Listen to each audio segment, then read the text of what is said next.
അന്തരം കണ്ടു ദശകന്ധരൻ മദനബാണാന്ധനായവതരിച്ചിടിനാനവനിയിൽ ജടയും വൽക്കലവും ധരിച്ചു സന്യാസിയായുടജാങ്കണേ വന്നു നിന്നിതു ദശാസ്യനും. ഭിക്ഷുവേഷത്തെ പൂണ്ട രക്ഷോനാഥനെ കണ്ടു തൽക്ഷണം മായാ സീതാദേവിയും വിനീതയായി നത്വാ സംപൂജ്യ ഭക്ത്യാ ഫലമൂലാദികളും. ഇന്ന് കർക്കിടകം 13. നമ്മൾ ഇന്ന് മൂന്നാമത്തെ കാണ്ഡത്തിൽ രണ്ടാമത്തെ സർഗത്തിലേക്ക്, സീതാപഹരണം എന്ന സർഗത്തിലേക്ക് നമ്മൾ പോവുകയാണ്. എന്തുകൊണ്ടാണ് സീത രാമനിൽ നിന്നും അകന്നു പോയത്? ഈ കാര്യങ്ങളൊക്കെ നമ്മൾ ഇവിടെ പ്രതിപാദിക്കുന്നു. മാരീചൻ അവിടെ പ്രത്യക്ഷപ്പെടുന്നതും സീത രാമനിൽ നിന്നും വിട്ടുപോകുമ്പോൾ ഇതിന് യഥാർത്ഥമായ ചില കാര്യങ്ങൾ നമ്മൾ ഇന്ന് ചർച്ച ചെയ്യുമ്പോൾ അതിന് കൂടുതൽ വ്യക്തത വരുത്തുവാനായിട്ട് നമ്മുടെ ആചാര്യൻ ശ്രീ ഗോപിനാഥ് പുത്രൂക്കയുണ്ട്. അപ്പോൾ നമ്മൾ ഏറ്റവും പ്രധാനപ്പെട്ട ഒരു വിഷയത്തിലേക്കാണ്. എല്ലാം പ്രധാനപ്പെട്ടത് തന്നെയാണ്, എങ്കിൽ സീതാപഹരണം രാമായണത്തിനെ സംബന്ധിച്ചിടത്തോളം വളരെ പ്രാധാന്യം അറിയിക്കുന്നതാണ്. സീതയെ എങ്ങനെയാണ് അവിടെ നിന്നും മോഷ്ടിച്ചുകൊണ്ട് പോയത്, അല്ലെങ്കിൽ കട്ടുകൊണ്ടുപോയത്?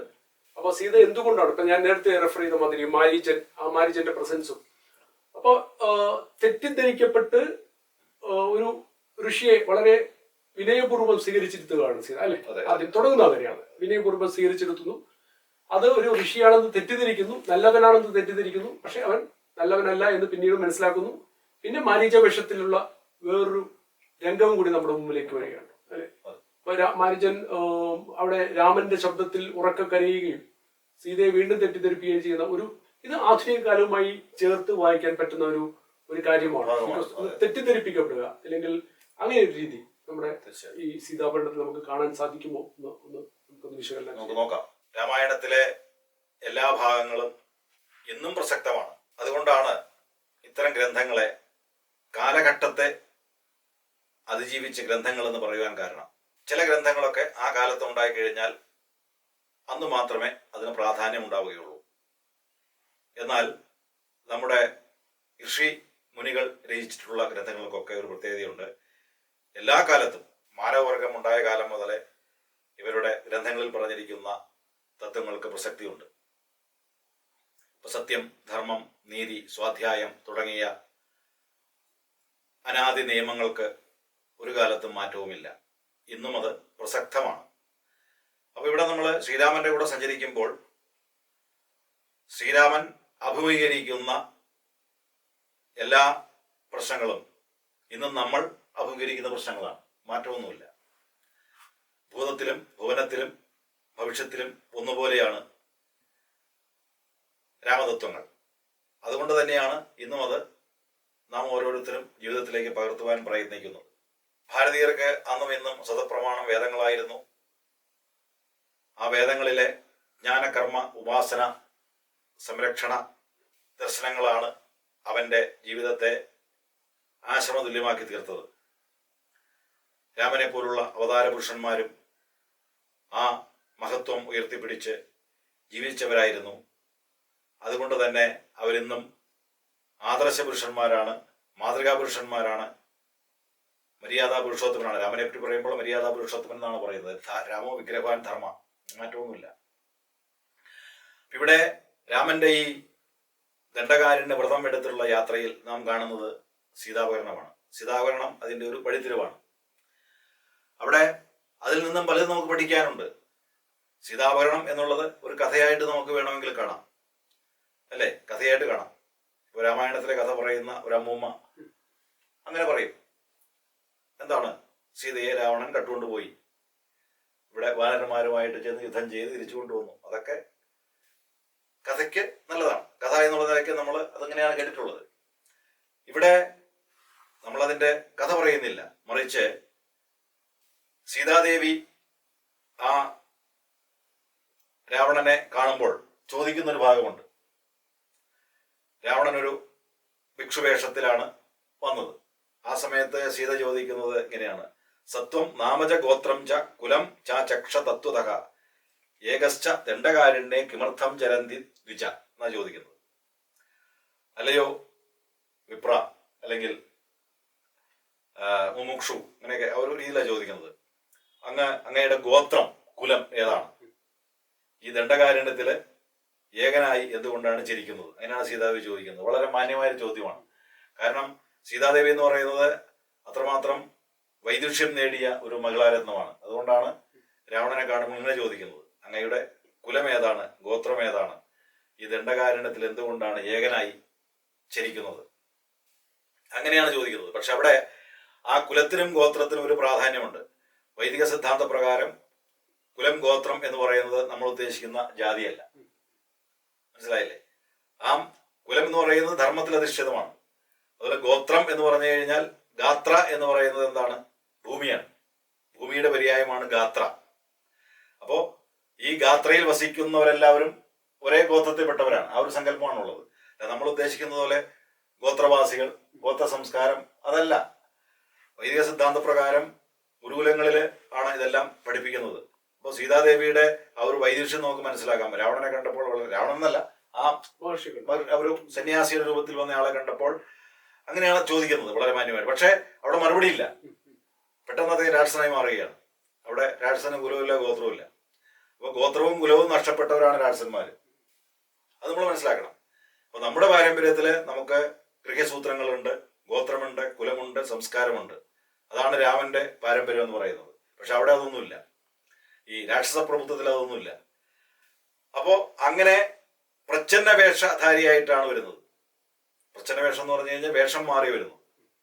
ആ പ്രച്ഛന്ന വേഷധാരിയെ കണ്ടപ്പോഴാണ് ദേവി ഇങ്ങനെ ചോദിച്ചത്. പക്ഷെ ആ പ്രച്ഛന്ന വേഷത്തിൽ ഉള്ളിലിരുന്നത് എന്താണ്? രാക്ഷസനാണ്. അങ്ങനെയാണ് സീതയെ അപഹരിച്ചുകൊണ്ട് പോകുന്നത്. അപ്പോ ഈ പ്രച്ഛന്ന വേഷത്വമാണ് നമ്മുടെ പല പ്രശ്നങ്ങൾക്കും കാരണം. ഈ ലോകത്തിന്റെ എവിടെ നോക്കിക്കോളൂ, നമ്മുടെ പരാജയത്തിനൊക്കെ കാരണം എന്താണ്? ഇതുപോലുള്ള പ്രച്ഛന്ന വേഷങ്ങളിൽ വീണു പോകുമ്പോഴാണ്. പല പ്രച്ഛന്ന വേഷധാരികളെ നമ്മുടെ മുമ്പിൽ വരും. മാരീചന്റെ രൂപത്തിൽ വരും, അല്ല പൊന്മാന്റെ രൂപത്തിൽ വരും, പിന്നെ അത് മാരീചനാവും. ഇതുപോലെ പല വേഷത്തിലും വരും, പിന്നീട് അത് രാക്ഷസനായി മാറും. അപ്പൊ അത്തരത്തിലുള്ള ആ ഒരു അവസ്ഥയിൽ നാം എങ്ങനെയാണ് അതിനെ എങ്ങനെയാണ് നമ്മൾ പരിഗണിക്കേണ്ടത്, അല്ലെങ്കിൽ എങ്ങനെയാണ് നമ്മൾ അതിനെ മനസ്സിലാക്കേണ്ടതെന്ന് കൂടി നമ്മൾ അതിൽ നിന്ന് മനസ്സിലാക്കാൻ സാധിക്കും. അപ്പൊ നമ്മുടെ ജീവിതത്തില് ഈ ഏതൊരു രാജ്യത്തെയും ആ രാജ്യത്തിന്റെ പല പരാജയങ്ങൾക്കും കാരണം ഇതുപോലുള്ള പ്രച്ഛന്ന വേഷാധിഷ്ഠിതമായിട്ടുള്ള പല സംഭവങ്ങളുമാണ്. അത് നമുക്ക് മനസ്സിലാക്കാൻ സാധിക്കും. കാരണം നമ്മൾ കാണുമ്പോൾ നമ്മുടേതായിരിക്കുന്ന ചില ദൗർബല്യങ്ങളെ അല്ലെങ്കിൽ വൈകല്യങ്ങളെ ചൂഷണം ചെയ്തുകൊണ്ട് എതിരാളി എങ്ങനെയാണോ നമ്മുടെ മേൽ ആധിപത്യം സ്ഥാപിക്കുന്നത്, അതുകൂടി അതിൽ നിന്ന് നമുക്ക് മനസ്സിലാക്കാൻ സാധിക്കും. ഇത് നമ്മുടെ ജീവിതത്തിൽ നമ്മൾ പകർത്തണം. ഇതെല്ലാം ജീവിതമാണ്. ഇപ്പോൾ ഭഗവത്ഗീത എന്ന് പറയുമ്പോൾ കേവലം ഒരു മഹാഭാരത യുദ്ധത്തെ പറ്റിയുള്ള ഒരു ചരിത്രമല്ല, ജീവിതമാണ്, മനഃശാസ്ത്രമാണ്. പൂർണ്ണമായും ജീവിതത്തിന്റെ ഭാഗമായിട്ട് നമ്മൾ ഓരോരുത്തരും കൃഷ്ണനായും അർജുനനായും മാറുന്നു, അല്ലെ? ഒരച്ഛൻ മകനെ അവന്റെ വൈകല്യങ്ങൾ പോകുന്നതിന് ഉപദേശിക്കുകയാണെങ്കിൽ അവിടെയും ഗീതോപദേശമായി. അങ്ങനെ ജീവിതത്തിന്റെ ഭാഗമായിട്ട് നമ്മളത് ഓരോന്ന് പഠിക്കുമ്പോഴാണ് ഇതുകൊണ്ടുള്ള ഗുണം നമുക്ക് ലഭിക്കുന്നത്. അപ്പൊ ഒരിക്കലും നമ്മൾ പ്രച്ഛന്ന വേഷധാരികളിൽ വീഴാതെ നമ്മളെപ്പോഴും ജാഗ്രതയോടുകൂടി ജീവിതത്തെ മുന്നോട്ട് കൊണ്ടുപോകുവാൻ ശ്രമിക്കണം എന്നൊരു ഉപദേശം കൂടി അതിന്റെ പിന്നിലുണ്ട്. ഇപ്പോ രാമനോ സീതയോ അങ്ങനെ സംഭവിച്ചു എന്നുള്ളതിന് വേദാന്തികൾ പല അർത്ഥം പറയും. കാരണം അത് മായാസീതയാണ്, അങ്ങനെയൊക്കെ രാമായണത്തിൽ പറഞ്ഞിട്ടുണ്ട്. പക്ഷെ അതിലുപരിയായിട്ട് സാധാരണ മനുഷ്യരുടെ ജീവിതത്തിൽ ഇതുപോലുള്ള അമളി വിളയാതെ, ഇത്തരം അമളികളിൽ വീഴാതെ, ആ ഒരു ജഡനായി ജീവിക്കാതെ, ജഡത്വം വെറും ഒരു പ്രതിമയായി ജീവിക്കാതെ നമ്മൾ ഊർജ്ജസ്വലരായി കാര്യങ്ങളെ മനസ്സിലാക്കി ജാഗ്രതയോടുകൂടി ജീവിക്കുവാൻ എല്ലാവരും ശ്രമിക്കണം എന്നുള്ള ഒരു ഉപദേശം കൂടി അതിന് പിന്നിലുണ്ടെന്നാണ് എനിക്ക് തോന്നുന്നത്.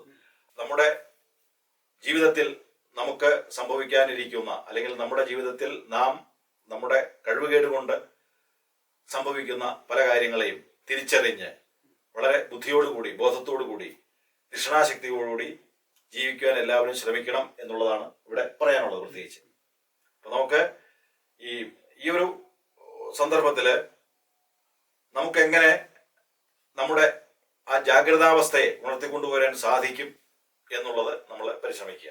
ഇപ്പൊ ജാഗ്രതാവസ്ഥ ഉണർന്നിരിക്കുന്ന ആ ഒരു അവസ്ഥയിലാണ് നമുക്കിത് മനസ്സിലാവുകയുള്ളൂ. ഈ ഉറങ്ങിക്കിടക്കുന്നവർക്ക് ഒരിക്കലും ഇത് മനസ്സിലാവില്ല. സമാജം ഉറങ്ങിക്കിടക്കുമ്പോൾ ഇതുപോലുള്ള പ്രച്ഛന്ന വേഷധാരികളിൽ വീണുപോകും. കാരണം ഒന്നുമില്ല, വെറുതെ ജീവിക്കുന്നു. നമ്മുടെ ജാഗ്രത കുറവും അതിന്റെ ഒരു ഭാഗം തന്നെയാണ്. അതെ അതെ, ജാഗ്രത കുറവ്. നമ്മളെപ്പോഴും അതാണ് പറയുന്നത്, വയം രാഷ്ട്രേ ജാഗ്രാമഹ.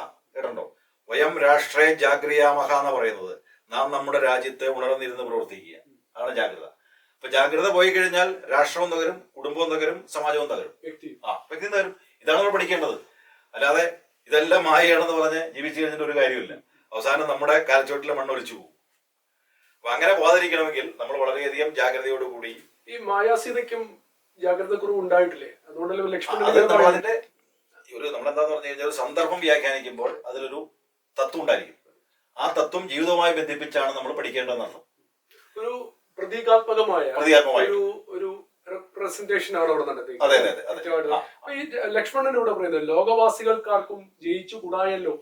ഈ മാരീചൻ ഒരു കള്ളക്കരച്ചിൽ കേട്ട് സീത പറയുന്നുണ്ട് രാമന്റെ കരച്ചിലാണ് കേൾക്കുന്നത്. അപ്പോ ലക്ഷ്മണൻ പറഞ്ഞത് ലോകവാസികൾക്കാർക്കും ജയിച്ചു കൂടായല്ലോ, എന്റെ ജ്യേഷ്ഠനെ ലോകത്തിൽ ഒരാൾക്കും ജയിക്കാൻ പറ്റാത്ത ഒരു വ്യക്തി അത്ര ശക്തനാണെന്ന് പറയുന്നത്. എങ്കിൽ തന്നെയും ആർത്തനാദവും മമ ജ്യേഷ്ഠൻ ഉണ്ടാകില്ല എന്ന് അദ്ദേഹം എടുത്തു പറയുന്നത്. വേറൊരു കാര്യം കൂടെ ഉണ്ട്. നമ്മളിപ്പോ ഇതിനെപ്പറ്റി ഇങ്ങനെ മനനം ചെയ്തപ്പോൾ പോലും ആ ഒരു കാലഘട്ടത്തിൽ ഇത് എങ്ങനെയാ സംഭവിച്ചതെന്നുള്ളത് നമുക്കറിയില്ല. വാൽമീകി രാമായണത്തിൽ ഒരു കഥാരൂപത്തിലാണ് നമ്മൾ മനസ്സിലാക്കുന്നത്. ഈ അപഹരണം എന്ന് പറയുന്നത് ഏത് രീതിയിലാണെന്നുള്ളത് നമുക്കറിയില്ല. ഇതൊക്കെ എന്ന് പറഞ്ഞു കഴിഞ്ഞാൽ വളരെയധികം മനനം ചെയ്താൽ മാത്രം കിട്ടുന്ന കാര്യങ്ങളാണ്. ഇതിന് വേറെ പ്രത്യേകിച്ച് ഒരു സപ്പോർട്ടിംഗ് ഡോക്യുമെന്റ് ഒന്നുമില്ല. വാൽമീകി രാമായണം തന്നെ പ്രമാണം. ആ വാൽമീകി രാമായണമോ രാമന്റെ അയനമായിട്ടാണ് രചിച്ചിരിക്കുന്നത്, ഒരു യുദ്ധമായിട്ടല്ല. അവിടെ രാമന് മാത്രമേ പ്രാധാന്യമുള്ളൂ. രാമന്റെ പ്രാധാന്യം മുൻനിർത്തിയിട്ടാണ് വാൽമീകി രാമായണം ലോകത്തിന് സമർപ്പിച്ചിരിക്കുന്നത്. അപ്പോ ഈ യുദ്ധത്തിന്റെ സംഭവങ്ങളെ പറ്റി ഇന്നുള്ളൊരു പലതും ചോദിക്കുന്നതിന് ചിലപ്പോ ഉത്തരം പറയാൻ പറ്റില്ല. ചോദിക്കുന്നവർക്ക് അതിനെപ്പറ്റി അറിയില്ല. പക്ഷെ ചില ഉത്തരങ്ങൾ നമുക്ക് കണ്ടെത്താൻ കഴിഞ്ഞെന്ന് വരില്ല.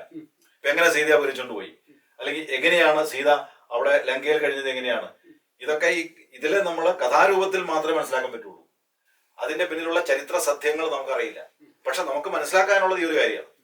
ഏത്, ഇതുപോലുള്ള പ്രച്ഛന്ന വേഷധാരികളും വീണ് പോകാതെ നാം ജാഗ്രതയോടുകൂടി ജീവിക്കണം. അങ്ങനെയാണത് മനസ്സിലാക്കേണ്ടത്. കമ്മ്യൂണിക്കേഷൻ നമുക്ക് മനസ്സിലാവുന്നത് ഇപ്പം നമ്മള് സീത, മായാ സീത എന്നൊക്കെ പറഞ്ഞിട്ട് പോലും ആദികവി വാൽമീകി മഹർഷി അവിടെ എഴുതി വെച്ചിരിക്കുന്നത് സീതയ്ക്ക് വരെ തെറ്റുകൾ പറ്റാം, ഇല്ലേ? തെറ്റിദ്ധാരണകൾ പറ്റാം. ഇങ്ങനെ കാരണം അതുകൊണ്ടാണല്ലോ ഭരണം നടന്നത്. അപ്പൊ നമ്മൾ എത്ര ശ്രദ്ധാലുക്കളായിരിക്കണം എന്നുള്ളത്. ശ്രദ്ധാലുക്കളായിരിക്കണം. കാരണം ജീവിതമാണ് പ്രധാനം. അതെ, ജീവിതം കഴിഞ്ഞിട്ടേ വേറെ ഒന്നുള്ളൂ. അപ്പോ ജീവിതത്തിൽ നമ്മുടെ എന്താ പറയുന്നത്, ജീവിതത്തിൽ നമ്മുടെ ജാഗ്രതാഭാവം എപ്പോഴും ഉണർന്നിരിക്കണം. അതാണ് അവസ്ഥ. ഈ ലക്ഷ്മണൻ അവസാനം പറയുന്നുണ്ട് സീതാദേവി വളരെ കഠിനമായ രീതിയിൽ ലക്ഷ്മണനെ വിമർശിക്കുന്നുണ്ട്. നേരെ തട്ടിയെടുക്കാനാണ്, അല്ലെങ്കിൽ ഭരതന്റെ ആജ്ഞയാൽ, അങ്ങനെയൊക്കെ അത്ര കഠിനമായ വാക്കുകളിലാണ് വായിക്കുന്നത്. അവസാനം ലക്ഷ്മണൻ പറയുന്നത് നിനക്ക് നാശമെടുത്തിരിക്കുന്നു, പാരം എനിക്ക് നിരൂപിച്ചാൽ തടുത്തുകൂടാതെ. അതിന്റെ അവതരണ ശൈലിയാണ്, അങ്ങനെയാണ് അവതരിപ്പിക്കാൻ പറ്റുള്ളൂ. അത്രേ ഉള്ളൂ അതിനകത്ത്. അപ്പൊ ഇവിടെ എന്ന് പറഞ്ഞു കഴിഞ്ഞാൽ നമ്മളിപ്പോ സീതാദേവി പറയുമ്പോൾ സീത ശരിക്കും പറഞ്ഞു കഴിഞ്ഞാൽ എന്താണ്, സീത എന്ന് പറയുന്ന ബിംബം വാസ്തവത്തില് രാക്ഷസ പ്രഭുത്വത്തിനെതിരായി ധർമ്മസമരം നയിക്കുന്ന ഒരു നായികയാണ്. ആ സീതയ്ക്ക് മാത്രമേ സാധിക്കുള്ളൂ, മറ്റാർക്കും സാധിക്കില്ല. അതുകൊണ്ടാണ് രാമന്റെ കൂടെ സീത ഇറങ്ങിയത്. അതുകൊണ്ടാണ് അനസൂയ പറഞ്ഞത് നീ രാമനെ അനുഗമിക്കുക. അത് മുനിഭക്തിക്ക് പറയാൻ പറ്റുള്ളൂ. ശരിക്കും സീത ഇവിടെ നിന്ന് തന്നെയാണ് തുടങ്ങുന്നത്.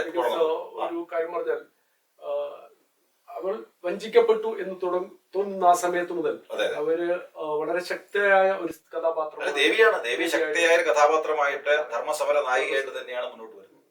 ആ ഒരു ബലത്തിലാണ് രാമനും ലങ്ക ആക്രമിക്കുകയും കീഴ്പ്പെടുത്തുകയും ചെയ്തത്, അല്ലെ? കാരണം സീതയൊന്നും ചെയ്യാൻ പറ്റില്ല, രാവണൻ ചെയ്യാൻ പറ്റില്ല. കാരണം അങ്ങനെയുള്ള ഒരു സതീരത്നമാണ് സീത എന്നർത്ഥം. ഇതൊക്കെ മാതൃകയാക്കണം, നമ്മുടെ സമൂഹം മാതൃകയാക്കേണ്ട ഒരു വിഷയമാണ്. നമ്മുടെ ഈ ഭാഗം കൂടി ഇന്ന് ഇവിടെ സമാപിക്കുകയാണ്. രാമായണത്തിന്റെ ആന്തരിക അർത്ഥം എടുത്തുകൊണ്ട് അത് എങ്ങനെ നമ്മുടെ ജീവിതത്തിൽ സമന്വയിപ്പിക്കാൻ സാധിക്കും എന്നതിനെ കുറിച്ചുള്ള ഒരു ചർച്ചയാണ് ഇവിടെ നടക്കുന്നത്. തീർച്ചയായിട്ടും നിങ്ങളുടെ അഭിപ്രായങ്ങൾ കമന്റായിട്ട് വീഡിയോയുടെ താഴെ രേഖപ്പെടുത്തുവാൻ ഒന്നുകൂടി അഭ്യർത്ഥിക്കുകയാണ്. വീണ്ടും നാളെ ഞങ്ങൾ അടുത്ത ഒരു ഭാഗവുമായി എപ്പിസോഡുമായി എത്തും. ജയ് ശ്രീറാം. ജയ് ശ്രീറാം. അന്തരം കണ്ടു ദശകന്ധരൻ മദന ബാണാന്ധനായി അവതരിച്ചിടിനാനവനിയിൽ ജടയും വൽക്കലവും ധരിച്ചു സന്യാസിയായുട ജാങ്കണേ വന്നു നിന്നിതു ദശാസ്യനും. ഭിക്ഷുവേഷത്തെ പൂണ്ട രക്ഷോനാഥനെ കണ്ടു തൽക്ഷണം മായാ സീതാദേവിയും വിനീതയായി നത്വാ സംപൂജ്യ ഭക്ത്യാ ഫലമൂലാദികളും ദത്വാ സ്വാഗതവാക്യമുക്ത്വാ പിന്നെയും ചൊന്നാൾ. അത്രൈവ ഫലമൂലാദികളും ഭുജിച്ചുകൊണ്ടിത്തിരി നേരമിരുന്നീടുക തപോനിധേ. ഭർത്താവു വരുമിപ്പോൾ ത്വൽപ്രിയമെല്ലാം ചെയ്യും. ക്ഷുത്രിടാദിയും തീർത്തു വിശ്രമിച്ചാലും ഭവാൻ. കേവലമടുത്തിതു മരണം നിനക്കിപ്പോളേവം നീ ചൊല്ലുന്നാകിൽ ശ്രീരാമദേവൻ തന്നാൽ സോദരനോടും കൂടി വേഗത്തിൽ വരുമിപ്പോൾ. മേദിനീപതി മമ ഭർത്താ ശ്രീരാമചന്ദ്രൻ. തൊട്ടുകൂടുമോ ഹരിപത്നിയെ ശശത്തിനു കഷ്ടമായുള്ള വാക്കു ചൊല്ലാതെ മൂഢാത്മാവേ. രാമബാണങ്ങൾ കൊണ്ടു മാറിടം പിളർന്നു നീ ഭൂമിയിൽ വീഴ്വാനുള്ള